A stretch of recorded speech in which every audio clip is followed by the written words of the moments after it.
I read a great story this week. It's supposedly a true story about a young captain who was assigned to an old ship.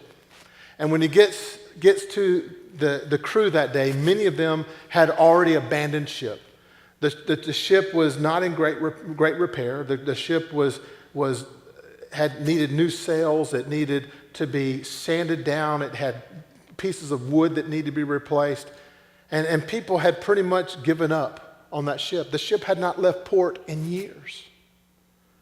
And so this captain kind of rolled up his sleeves and he brought whatever crew he had left. And he says, listen, God is not done with us, but we must do our part. And he commissioned them to dry dock the ship and to begin to repair it. And they began to sand it down. They began to repair the sails and the cabins, and they made all these improvements. And this old ship came back to life. And when the ship started to come back, people started talking. And people that had left started coming back, and they wanted to become a part of what was happening now because of the excitement around it. Until finally the day came in which the ship was ready. And the captain called the crew together and he had them circle around on the bow of the ship. And he asked them all to bow their heads. And here's what he said. He said, God, we thank you. We thank you for what you have done in and among us. We thank you that you have commissioned us, that you have a plan for us.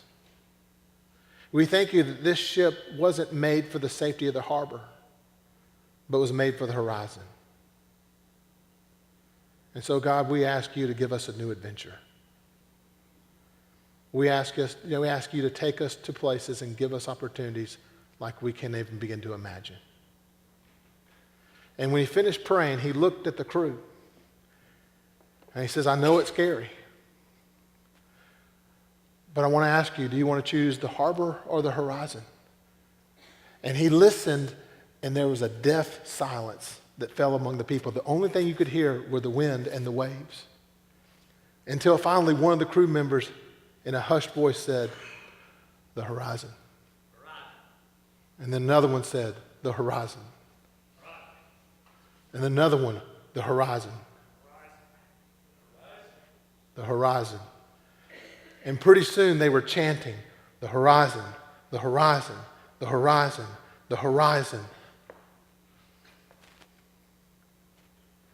My question for us today,